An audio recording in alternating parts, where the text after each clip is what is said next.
भोले बाबा जोगिया हो रहा।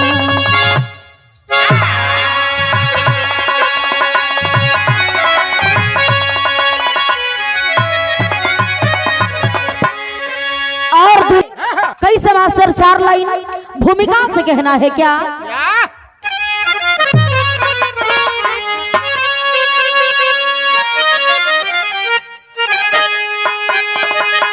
कड़ी धूप कानन में काली महाकवि चले जा रहे थे टहलते टहलते,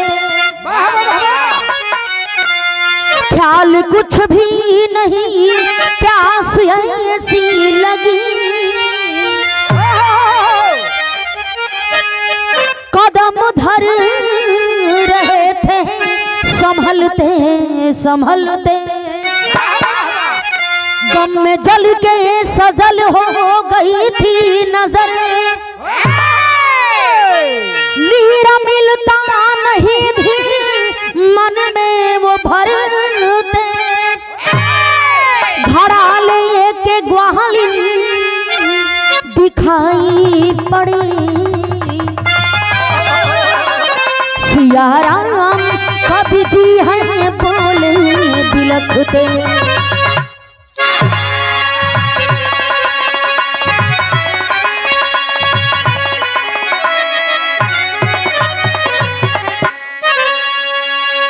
कहानी पर जरा गौर करेंगे बाबू।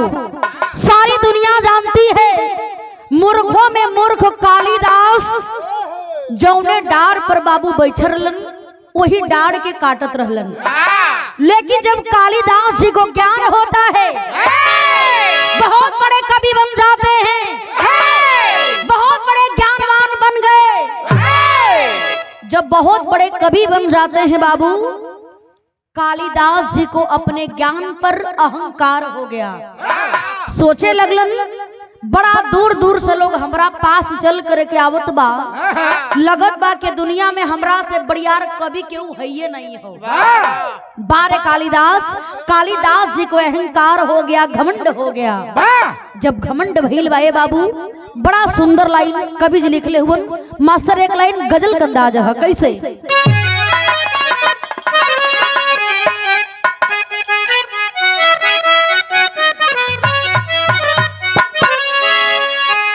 यह गजल का लाइन है। कोनो लड़का बड़ा सच्चा दिल से कोनो लड़की से प्यार कैले रहल, 1 साल तक बड़ा बढ़िया से बीतल, 2 साल बीत गए, ठीक ठाक बीत गए। जब 3रा साल लगल है वही में अड़स गई।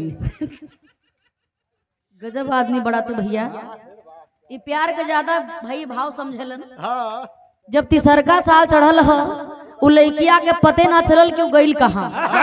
लड़कवा बेचारा पागल के जैसे बने बने घूमे लागल। जरा की पुदीना बेचा था। कुल समझावे लगलन कि तोके कहले रही कि कुल काम करिए, लेकिन लड़की फैगी के चक्कर में मत पड़ी है। लेकिन बानर लेखा मुंह लेके पगला गईल बड़ा।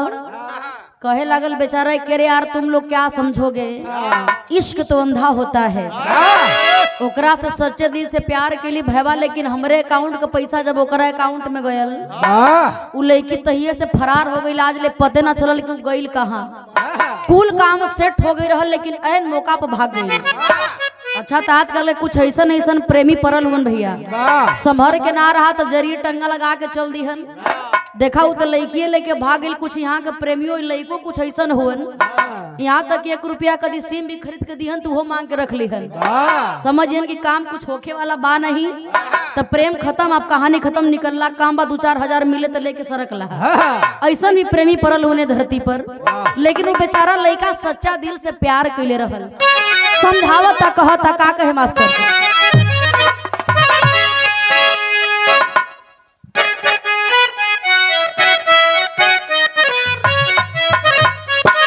लड़का कहे लागल, कहे अरे इतने है करीब, अरे इतने है करीब आके दगा दे गई मुझे।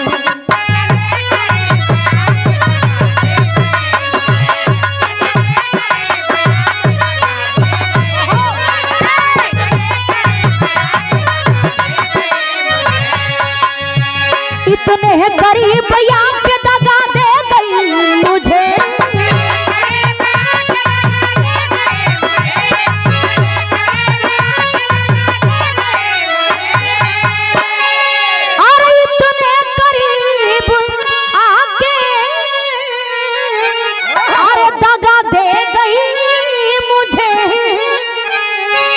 दगा दे गई मुझे। मैं बुझ रहा था आके हवा दे गई मुझे।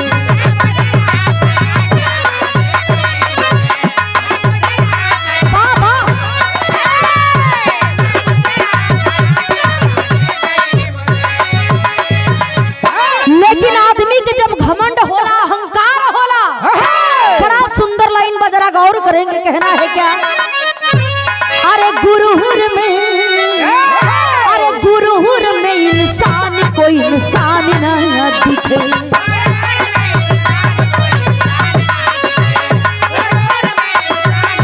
जियो जियो।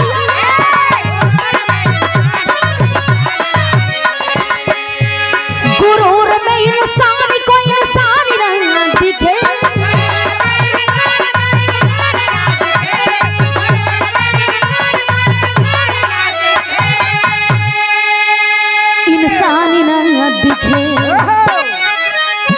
छत पे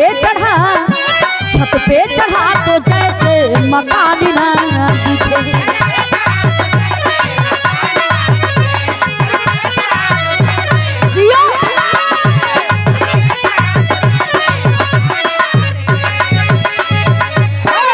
गौर करेंगे, कालिदास जी के घमंड हो गई। हमरा से बढ़ियार कवि ये दुनिया में कोई है ये नहीं हो।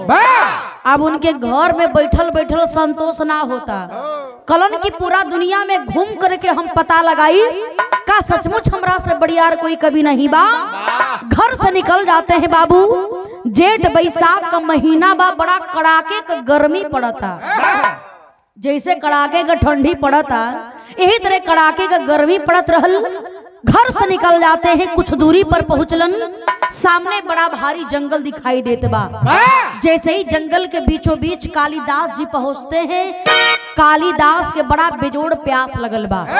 जब प्यास लगल, चारों तरफ नजर घुमौलन, एक बूंद भी कहीं पानी नहीं दिखा। कालिदास जी कलन है, यदि पानी मिली नहीं तब तो देखो तानी काम बड़ा बेकार हो जाएगी। कालिदास जी प्यास से मारे छटपटात बड़न। एगो बरगद का पेड़ रहल और जा करके बरगद के वृक्ष के नीचे बाबू बैठ जाते हैं। कलन की जंगल में कहीं पानी दिखाई ना देते बा, आखिर हमार प्यास बुझी कैसे? तब तक उहर रास्ता पकड़ करके एक ग्वालिन अपने सर पर घड़ा लेकर के जात रहल। ग्वालिन को देख करके कालिदास जी कहते हैं, तुम्हारे घड़ा में पानी है तो हमें पिला दो। इतना बतिया जब ग्वालिन सुन ले बात, सर से घड़े को उतार करके धरती पर रखती है बाबू। कहती है, मैं पानी जरूर पिलाऊंगी, लेकिन इससे पहले आपको एक काम करना पड़ेगा।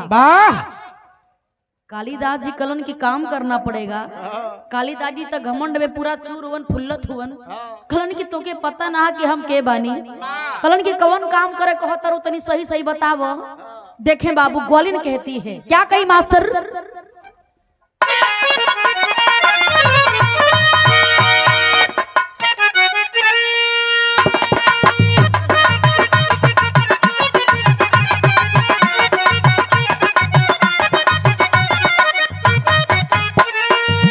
कहे नारी बताना जरा अपना नाम सही। कहे नारी बताना जरा अपना नाम सही। कहे काली पथिक हूँ मान लो पहचान यही।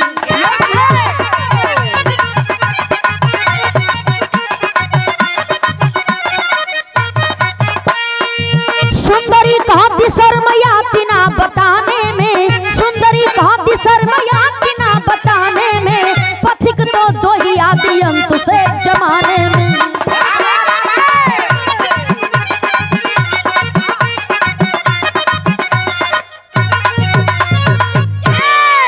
गौर करेंगे बाबू, ग्वालिन कहती है कि आपको अपना नाम बताना पड़ेगा।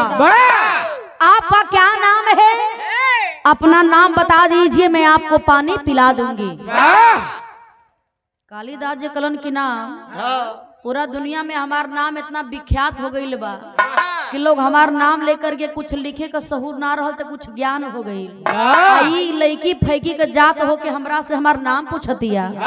कालिदास जी घमंड में चूर हैं। कलन कितना बुद्धि दिमाग में भरल बा। और देखिए शुभम सिंह विशाल यादव जी, वाह, ये पूरे टीम की ओर से 500 रुपया से सम्मान। बहुत बहुत मैं सम्मान करती हूँ, प्रणाम करती हूँ, बहुत बहुत धन्यवाद।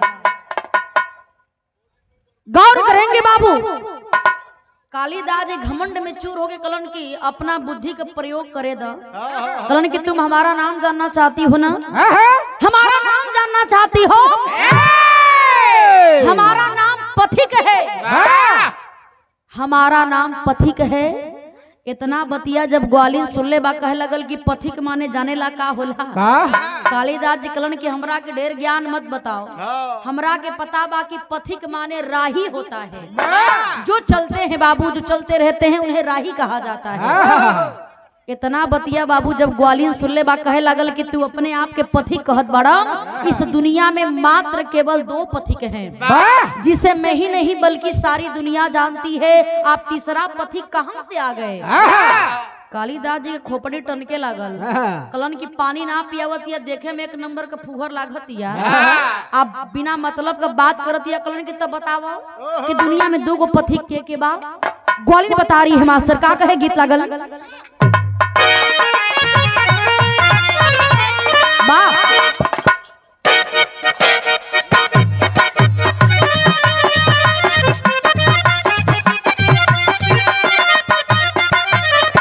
इहे कहे ई कोनो गर्मी के मौसम में दुल्हन अपना सैया से कहले रहल का, रतिया होले गर्मिया नहा डोले पवन महन।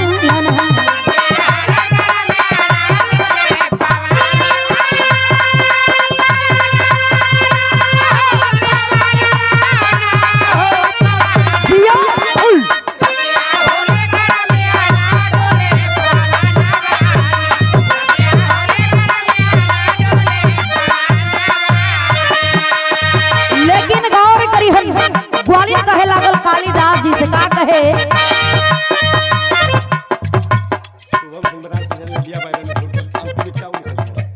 और देखे ए विशाल यादव जी और शुभम सिंह जी, अब उनका फरमाइश हो गई कि रेलिया बैरन हो जाई। ए पूरे टीम की ओर से 200 रुपया से सम्मान। बहुत बहुत मैं सम्मान करती हूँ, स्वागत करती हूँ, बहुत बहुत धन्यवाद। हो जी एक बाद हो जाला, अबे गा देता नहीं।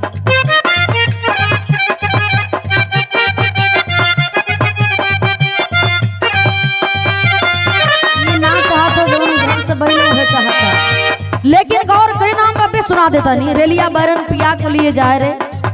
ए शुभम सिंह जी का फरमाइश है, थोड़ा सा बिरहा पर भी गौर करिए, दुल्हन पे गा देता नहीं। तो ग्वालिन कहती है क्या, नारी कहे बेचारी सुन ला उनकर नाम।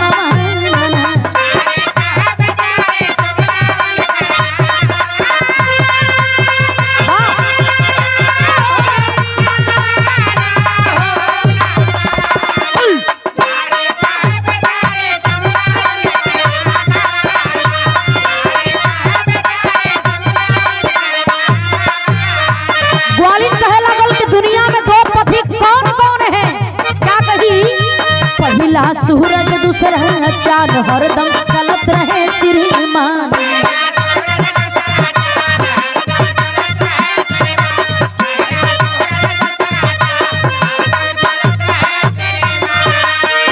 वो पहला सूरज दूसरा चांद हरदम चलत रहे श्रीमान।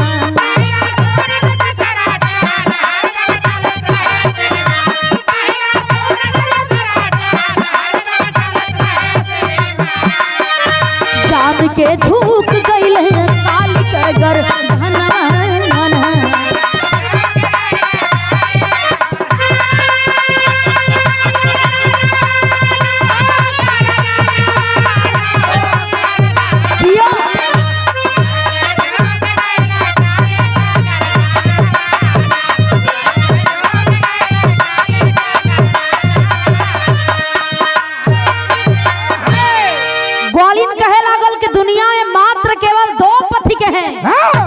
पहला सूर्य और दूसरा चंद्रमा। पहला सूर्य और दूसरा चंद्रमा। बाबू देखें, हमारा विज्ञान बताता है कि सूर्य और चंद्रमा स्थिर हैं। सूर्य और चंद्रमा स्थिर हैं। पृथ्वी चक्कर लगाती है तो दिन और रात होता है। लेकिन चलला के बाद हमारे गांव देहात में लोग ये फील करेला, लोग चलला के बाद ऐसा लगेला कि साथे साथे सूर्य भी चल रहल बा, साथे साथे चंद्रमा भी चल रहल बा। यही प्रमाण ग्वालिन दे रही है कि दुनिया में केवल दो पथिक हैं, पहला सूर्य और दूसरा का चंद्रमा। यही दोनों साथ चलते रहते हैं, कभी थकने का नाम नहीं लेते। तो के 2 मिनट से प्यास लगल बा, डिड़िया तरह पानी पियावा नहीं तो मर जाई। एको कदम आगे नहीं बढ़ता, कहत रहा कि मेरा नाम पथिक है। इस दुनिया में केवल दो पथिक हैं, पहला सूर्य और दूसरा चंद्रमा। देखें बाबू, इतना बतिया कि जब कालीदास जी सुन उनकर खोपड़ी टन के लाकलन के हेकर देखा। अभी के पता ना, 1 नंबर के फुहरी लईकी गगरी सगरी लेके पता ना कहाँ जाती है। प्यास लगल बा, यही से फसल बानी। नहीं तो तोरा के तो हम बताइए देती कि हम के बानी। फिर ग्वालिन कहती है कि आप अपना नाम बता दीजिए, मैं आपको पानी पिला दूंगी। कालीदास जी कलन की तो ढेर फसावत हिया। कलन कह रहे हम कोनो छोट मोट हल्लुक पातर आदमी थोड़े बड़ी। फिर देखें बाबू, कालीदास जी नाम ना बतौलन, गुस्सा से लाल होगी कैलन का मास्टर गीत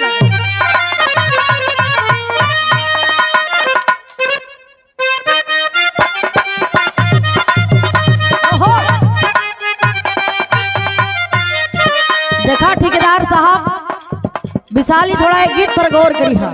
ये आप लोगों के मन पसंद का गीत है। ए धान के कटनी में कोनो दुल्हन अपना सैया से कहतिया, अब तो धान का कटाई होबे ना करी, खाली फुसला के कुल काम निकलवा लेता रहा। कहे का कहे मास्टर, आ खाली फुसलाई के करा भला कटनिया हो, खाली फुसलाई के करा भला कटनिया हो, कही के दिया ना झुलनिया।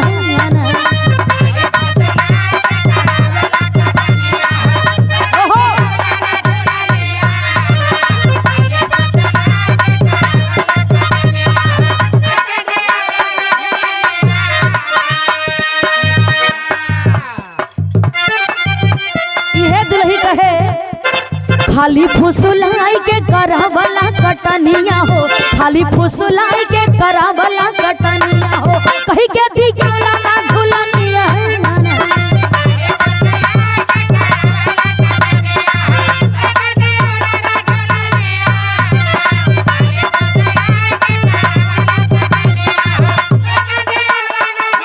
कहे वहाँ कही बात प्यार के ना रहस पैबा, राते से जिया पे बलमू तरस जइबा।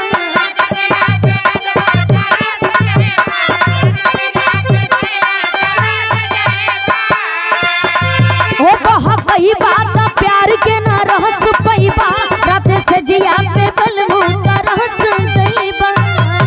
आ हमरा से चली ना तोहार मन मनिया हो, हमरा से चली ना तोहार मन मनिया हो, कही के दिखला ना झुलनिया।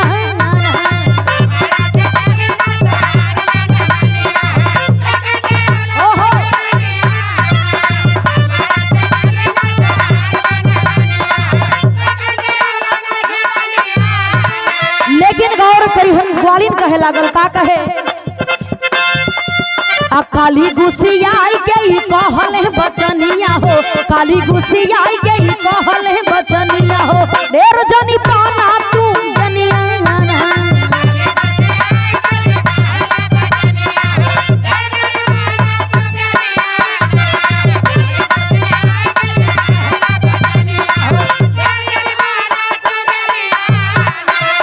यही जंगल में तोहर मकान गोरिया, तब समझा हमें में हमान गोरिया।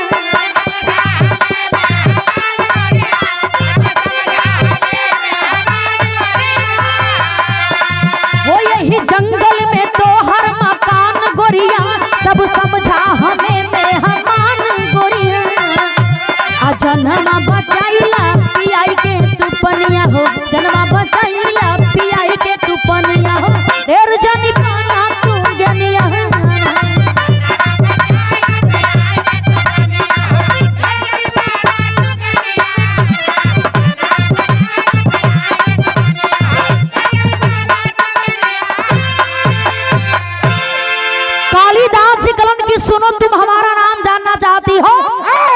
घमंड में चूर होके फिर अपन नाम ना बतौलन। कलन कि सुनो हमारा नाम जानना चाहती हो तो मेरा नाम मेहमान है, मेरा नाम मेहमान है। ग्वालिन कह दिया कि मेहमान, आप अपने आप को मेहमान बता रहे हैं। इस दुनिया में तो मात्र केवल 2 मेहमान हैं, आप तीसरा मेहमान कहाँ से? कालिदास जी तो कपार खजुआवे लगलन। कलन की जवन ई लड़की फसौले बिया, कौनो बात कहता नहीं, कह दिया कि दुनिया में 2 गो है तू तीसरका कहाँ से? गौर करेंगे बाबू। आज बड़ा कालिदास जी बड़ा टेंशन में लगत हुआ। कलन की जब जनते बड़ो तो इहो बताइए दा। ग्वालिन बता रही है कि दुनिया में 2 मेहमान कौन कौन है? कौन? क्या कहे मास्टर, तेरी कलाइन से कहना है।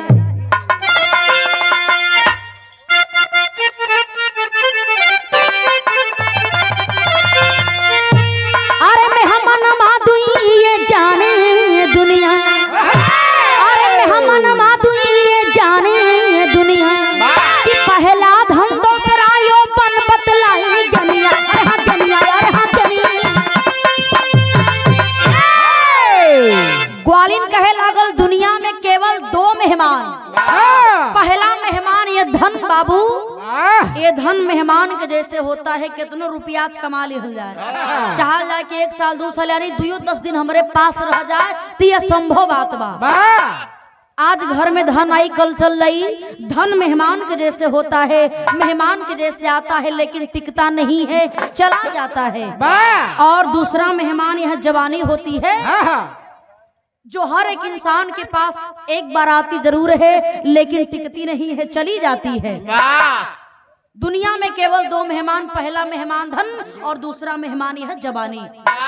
गौर करिए नहीं बतिया सुन के कालिदास जी का मूड और खराब होके लागल। कलन के देखा भाई प्यास लगल बा, केहू तेरे पिया द, नहीं तो प्यास के मारे हमार लगत जान चल जाई। लेकिन घमंड में चूर होकर के नाम ना बतावत हुन। देखें फिर कालिदास जी कलन की नाम जानना चाहती हो, फिर अपना बुद्धि का प्रयोग के लिए बाबू। काकल मास्टर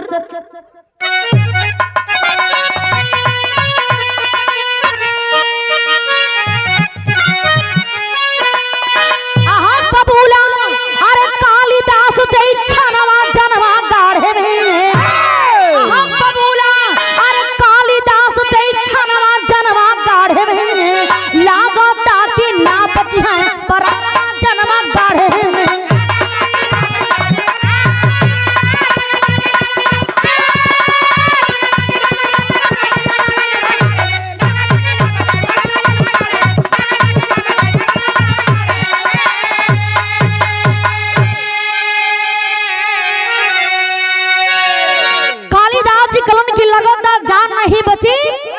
फिर देखें बाबू गुस्से से लाल होके घमंड में चुरवन प्यास के मारे बोल रही ना है, लेकिन फिर भी कलन की मेरा नाम सहनशील है, मेरा नाम सहनशील है। ग्वालिन कह दिया कि फिर तू सुधरवा नहीं, कह तरह कि हमार नाम सहनशील बा। इस दुनिया में मात्र केवल 2 सहनशील हैं, आप तीसरा सहनशील कहाँ से? ग्वालिन कहती है। ग्वालिन का बतिया सुन के कालिदास जी कलन की 2 सहनशील कौन कौन है जरा हमें बता दो। तब देखें बाबू ग्वालिन बता रही है आधा लाइन में मास्टर कैसे।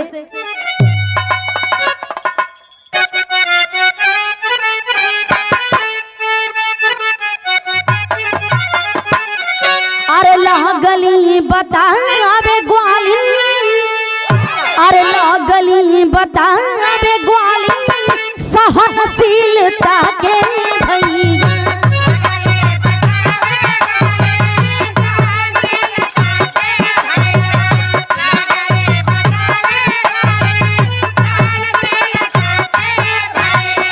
दोगी सहनशील जहाँ में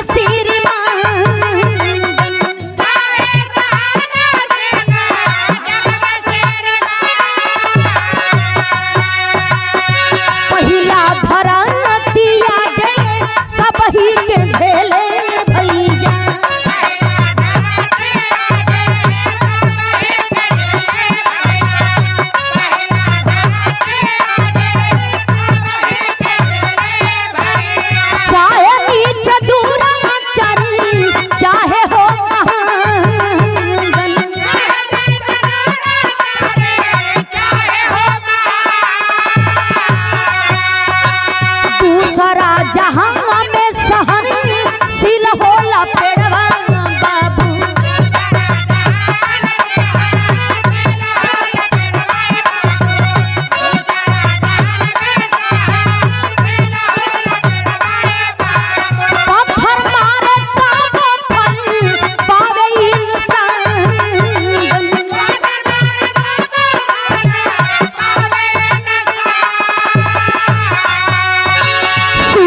सहनशील ये धरती माँ है, जो अपने सर पर बड़े से बड़े पापियों को लेकर के सहन करने का काम करती हैं और अपने छाती को चीर करके हमें और आपको अन्न पैदा करके देती है, तब हमारा और आपका पेट भरता है।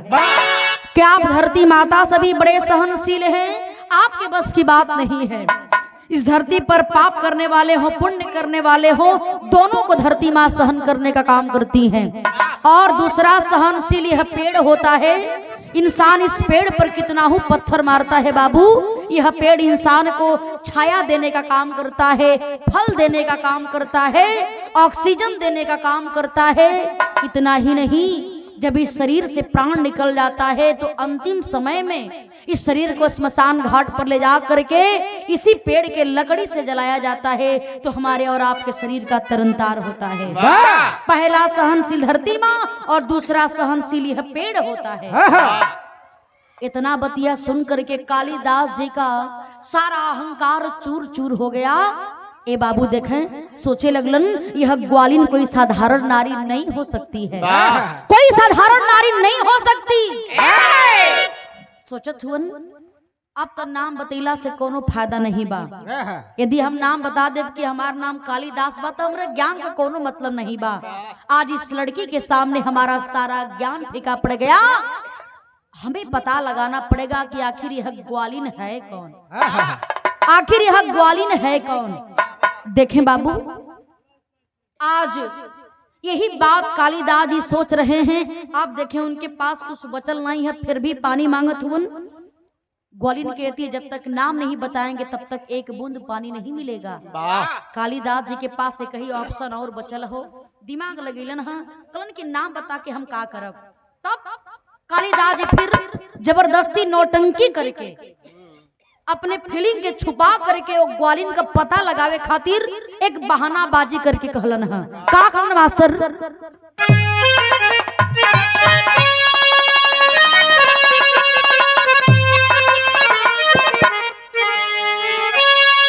कहे हठी हूँ हर हठ कहे करे लुहर धरी,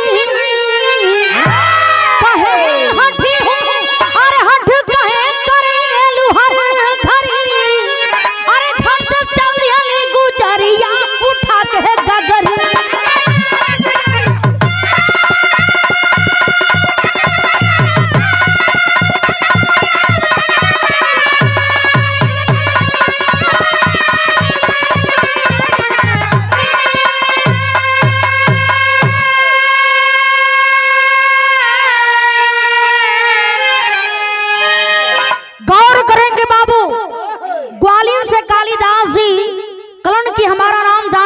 हो ना, मेरा नाम हठी है, मेरा नाम हठी है। ग्वालिन जब इतना बात सुन ले बे कहे लगल कि तू अपने आप के हठी कहता रहा, हमार नाम हठी बा। इस दुनिया में मात्र केवल 2 हठी हैं, आप तीसरा हठी कौन? कलन न कि जब कुल बताइए देहलू देवी तो इहो बता दा कि दुनिया में 2 हठी बा के। जरा आप लोग भी गौर करिहल। देखें बात के सुन करके ग्वालिन कहती है इस दुनिया में केवल 2 हठी हैं। पहला हठी यह नाखून होता है, पहला हठी यह नाखून होता है।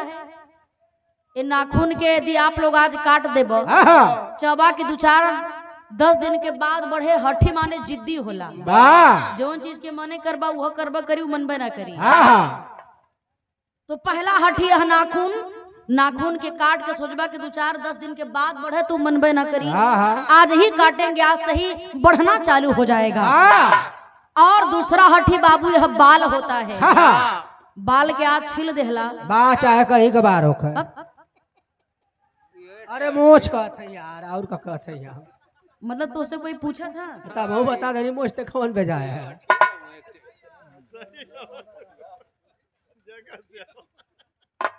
एक्सपीरियंस है भाई इनका, गौर करिहन। दूसरा हठी यह बाल होता है, बाल के आज काट देबा चबा के 2-4-5-10 दिन के बाद बढ़ती मनबे ना करी, बढ़त रही पत्ती फेंकी दे। और यदि आज बाल के छील देहला तो कल से देखबा तो कुछ न कुछ भैया में परिवर्तन होइए जाला। तो पहला हड्डी है नाखून और दूसरा हड्डी है बाल होता है, जो काटते रहेंगे बढ़ता रहेगा, ये मनबे ना करी। देखें इहे बतिया कि जब कालिदास जी सुनलन जा करके उस ग्वालिन के पैर पर गिर जाते, कलन की देवी आप के बानी। आज इस बात को सुन करके बाबू देखें वह ग्वालिन कोई साधारण नारी नहीं थी, वो भद्रकाली थी। क्योंकि कालिदास जी भद्रकाली माँ की पुजारी थे। साक्षात्कार रूप में भद्रकाली माँ आती हैं, कहती है कालिदास तुम्हें बहुत बड़ा अहंकार हो चुका था कि दुनिया में हमरा से बढ़िया कभी कोई है नहीं हो। इसी तुम्हारे अहंकार को चूर करने के लिए हमें धरती पर ग्वालिन का भेष बना करके आना पड़ा। एक बात गांठ बांध लो, ये धरती वीरों से खाली नहीं है। आज तुम बहुत विद्वान कवि हो, कल तुमसे भी बड़ा कोई कवि पैदा हो सकता है। ए बाबू आज इस बात को सुन करके कालिदास जी हाथ जोड़ करके माफी मांगत हुन, माँ हमसे बहुत बड़ियार भूल हो गई, अब दोबारा ऐसा भूल कबो ना हो सकी। वहीं से बाबू कालिदास जी को ज्ञान हुआ और वहीं से अपने यात्रा को रोक करके अपने घर वापस चले जाते हैं।